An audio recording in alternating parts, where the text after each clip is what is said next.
where did the extra books in the Catholic Bible come from?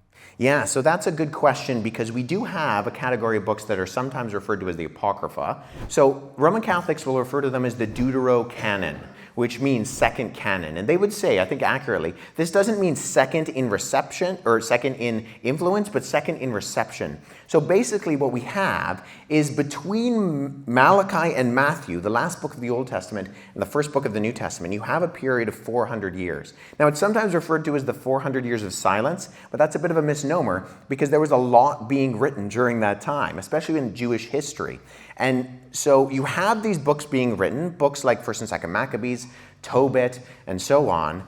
And what it comes down to is for the early Christians, they were looking and they were seeing, okay, we have what's referred to as the Jewish scriptures, the Tanakh, the Torah, the Nevi'im, and the Ketuvim, what we would call the Old Testament.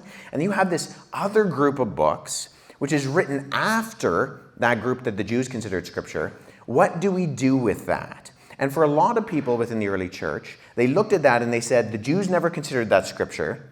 The Jews were entrusted with the oracles of God, like Paul says, so therefore we don't consider them scripture.